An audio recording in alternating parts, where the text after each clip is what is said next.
You're not crying because you're weak. You're crying because your brain thinks you're in danger. That's the part no one ever tells you. You're angry. Not confused. Not fragile. Angry. Your heart is pounding. Your thoughts are sharp. You know exactly what crossed the line. You even rehearsed what you were going to say. All day. In your head. In the shower. On the drive home. But the moment the argument starts, something shifts. Your throat tightens. Your voice shakes. Your eyes burn. And suddenly, the words you practiced disappear. Now you're crying. Not because you want to, but because your body decided for you. And in that moment, something worse than the tears happens. The power leaves the room. The other person stops listening to what you're saying and starts reacting to how you're saying it. Your point dissolves. Your authority collapses. And afterward, you replay it over and over with the same question looping in your head. What is wrong with me? Here's the uncomfortable truth most people never hear. Anger is not supposed to turn into tears. Anger is a forward-moving emotion. It wants action. Boundaries. Force. Expression. But when anger is blocked, when expressing it feels unsafe, your nervous system hits a wall. It has two options: fight or shut you down. And when fighting feels too risky, it chooses shut down. That shutdown is what you experience as tears. Think about when it happens. Not when you're alone. Not when you're journaling or processing quietly. It happens face to face. In arguments. In moments where respect, status, or control are on the line. At work. In relationships. With people whose approval still matters more than it should. That's not sadness. That's a threat response. Your body is saying, if you push back right now, you might lose something. So it pulls the emergency brake. Here's the part that should make you pause. This response didn't come out of nowhere. Your system learned, at some point, that anger costs too much. That speaking up leads to punishment, rejection, or escalation you can't win. So it reroutes the emotion. Tears aren't weakness. They're containment. But containment comes at a price. Because the more this happens, the more people learn something about you without ever consciously realizing it. They learn how far they can push. They learn when you'll break. They learn that tension resolves in their favor. And you feel it. The frustration, the shame, the sense that you're not showing up as who you really are. This video isn't about stopping tears. It's about understanding why your system learned this response, and how to take control back. Because once you understand the pattern, the shame fades. And when shame fades, something far more dangerous replaces it. Your brain doesn't care about fairness. It cares about safety. And in those moments when anger turns into tears, your brain isn't analyzing the situation. It's not thinking about logic, dignity, or what you should say. It thinks you're under attack. That's the shift most people never realize. The situation feels adult, rational, controlled. But your nervous system doesn't operate on adulthood. It operates on memory. When tension rises, your brain scans one question at lightning speed: is it safe to express anger right now? If the answer is no, even subconsciously, it triggers a shutdown response. Tears. Here's the surprising part that almost no one talks about. Crying during anger uses the same survival system children use to stop punishment. As a child, crying can disarm adults. It signals submission, vulnerability. I'm not a threat, and often, it works. The punishment softens, the yelling stops, the danger passes. Your body remembers that. So when you're an adult and feel emotionally cornered, your system reaches for the same tool. Not because it's appropriate, but because it once kept you safe. This is why willpower doesn't stop it. This is why telling yourself to be stronger fails. Because this isn't a personality issue. It's a conditioned survival reflex. Your nervous system detects threat, and it chooses collapse over confrontation. Short sentences matter here, so listen carefully. Anger wants outward movement. Fear wants protection. When both activate at the same time, fear usually wins. That internal conflict is what overloads you. You want to push back, but you're afraid of the consequences. You want to speak, but you're bracing for rejection, escalation, or loss. So the system resolves the conflict for you. It pulls the plug. And afterward, you're left confused because the emotion you felt doesn't match the behavior you showed. Here's another insight most people miss. And this one changes how you see yourself. You don't cry when you're angry with everyone. You cry when you're angry with people who have leverage over you. People whose approval matters. People who can affect your security. People who can abandon, embarrass, or overpower you emotionally. That's hierarchy again. Your brain calculates risk faster than thought. And when risk is high, it chooses the option with the lowest immediate cost. Submission. That doesn't make you broken. It means your system is optimized for survival, not dominance. But survival strategies become limitations when the environment changes. What protected you once now undermines you. And here's the key realization: if this response was learned, it can be unlearned. But not by force, not by suppression, only by giving your nervous system new proof. Once you see that structure clearly, this stops feeling mysterious and starts feeling strategic. Anger doesn't exist in a vacuum. It exists inside a hierarchy. And once you see this, your entire emotional history starts to make sense. In every social environment, workplaces, relationships, families, there's an unspoken ranking system. Some people are allowed to express anger and gain authority from it. Others express the same emotion and instantly lose ground. The difference isn't emotional intelligence, it's position. Power decides whether anger is seen as strength or instability. Think about a workplace confrontation you've witnessed. Two people disagree in a meeting. One raises their voice slightly, stays composed, and the room goes quiet. People listen. The other gets emotional, explains too much, maybe even tears up. Suddenly the focus shifts, not to the argument, but to them. Notice how the calm person often wins, even when they're wrong. That's hierarchy at work. Emotional control shifts power instantly. Your body knows this, even if you've never put it into words.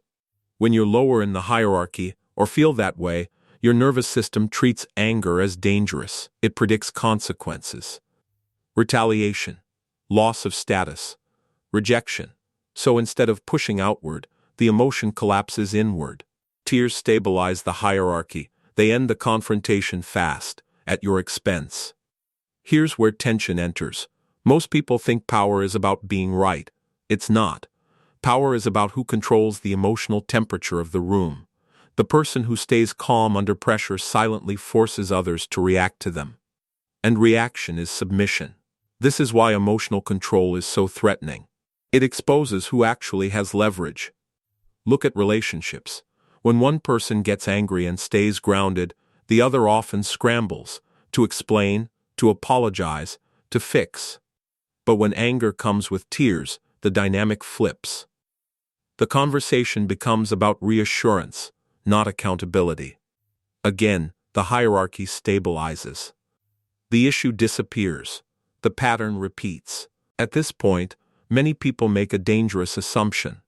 They believe their emotional reactions are personal flaws, that they're just bad with conflict. That belief locks them into the lower position. Because now they expect collapse, and expectation becomes reality. The truth is colder and more empowering. Your system isn't failing. It's obeying an old rule. Don't challenge power unless you're prepared to lose. Once you understand this, everything becomes usable. You stop moralizing your reactions and start managing them. You realize you don't need to overpower anyone, you just need to stop giving your power away in the first few seconds of tension. You don't need louder words, you need slower ones. This is where strategy begins. Not manipulation, not aggression, awareness. The moment you can hold your ground internally, the hierarchy starts to shift externally. People feel it before they can explain it. Here's what no one tells you about emotional control. The first few times, you will still feel the tears coming. Your chest will tighten, your throat will close, your eyes will burn, and for a split second, you'll think nothing has changed.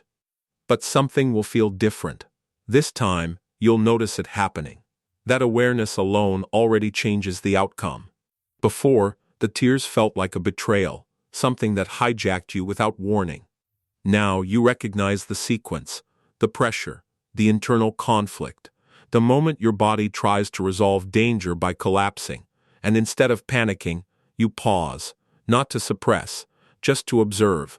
That pause is everything. Here's a failure moment most people experience during this transition. You're in an argument, the emotion rises. You try to stay calm, and then your voice still cracks. Maybe your eyes still water.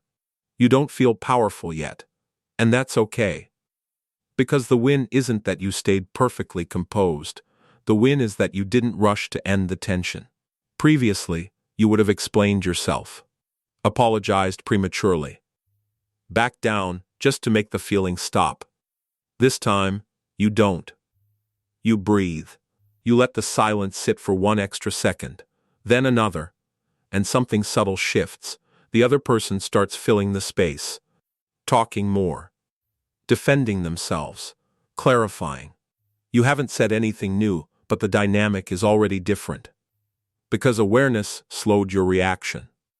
Most people believe control comes from dominance. It doesn't. It comes from tolerance. The ability to tolerate emotional discomfort without immediately escaping it. That's what your nervous system has been missing. Proof that you can stay present without punishment. And here's why anticipation matters. Every time you do this, even imperfectly, your system updates. It learns that anger doesn't automatically lead to disaster. That you can feel it, hold it, and survive the moment. That learning compounds. You don't need to master this in one conversation. You just need to interrupt the old pattern once. Then twice. Then consistently enough that your body stops panicking at the first spike of emotion. This is why awareness isn't passive. It's active rewiring. You're teaching your system a new rule. I don't have to disappear when things get intense. Once that rule takes hold, emotional control stops feeling forced. It becomes natural. You no longer rush to fix, explain, or soothe. You allow the moment to unfold. And that's where real power starts to show up. This is where theory turns into control. Not mindset, not affirmations, specific actions that work in the moment, when your body is already activated.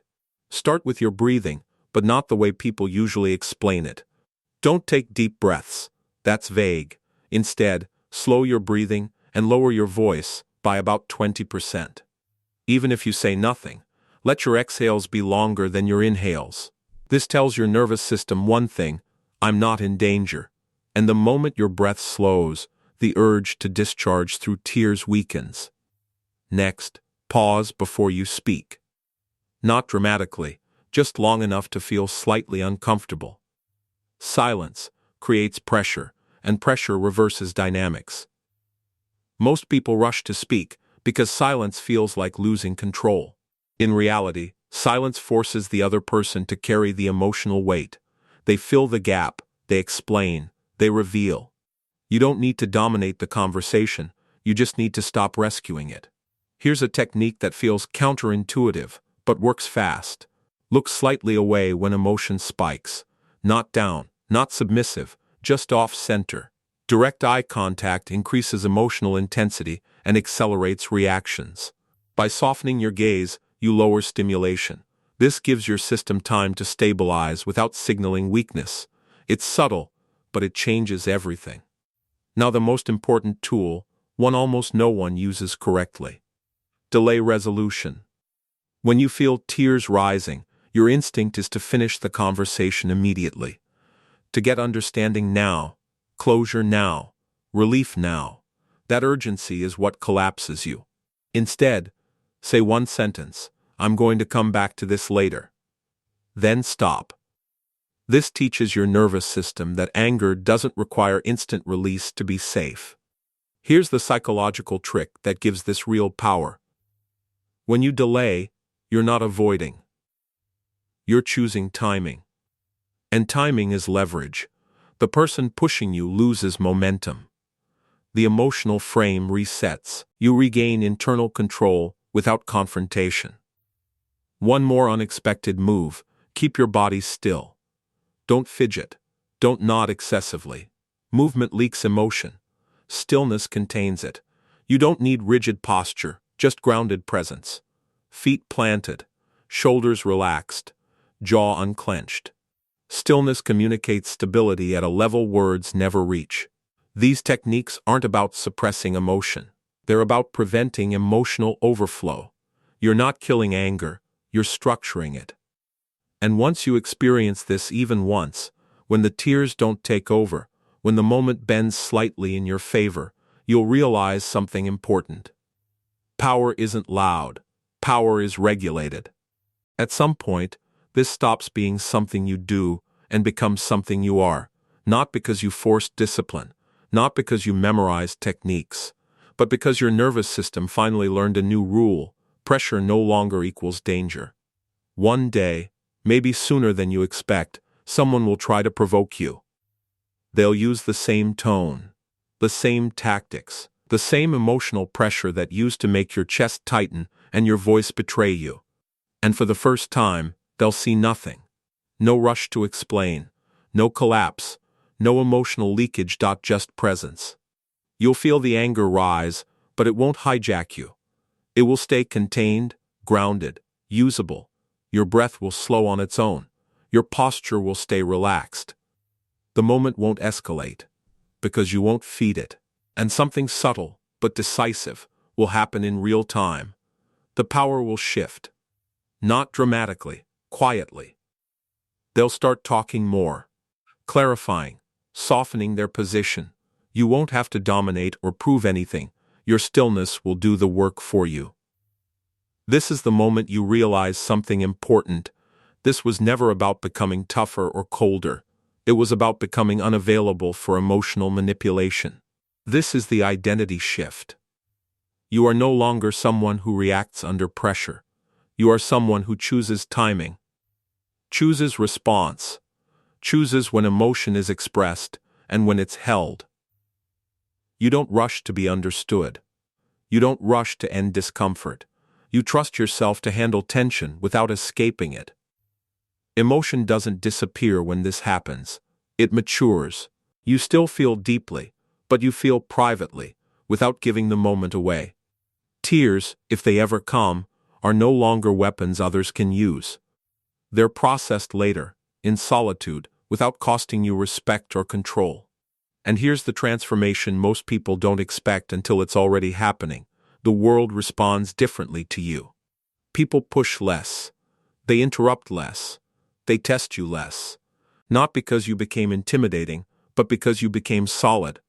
There's a calm weight to someone who doesn't rush, doesn't flinch, and doesn't need immediate resolution. That weight changes rooms. It changes conversations. It changes outcomes. This is what calm dominance actually looks like in real life. No aggression. No theatrics. Just self-possession. If this way of seeing yourself and the world resonates, then you already know why you're here. This channel is for people who want more than surface-level motivation. It's for those who want control over their inner state so the outer world stops controlling them. If you want to keep sharpening this, emotional mastery, power dynamics, silence, and psychological leverage, stay connected. Subscribe, not out of impulse, but intention. Because once you master how you respond to pressure, nothing outside of you gets to decide who you become.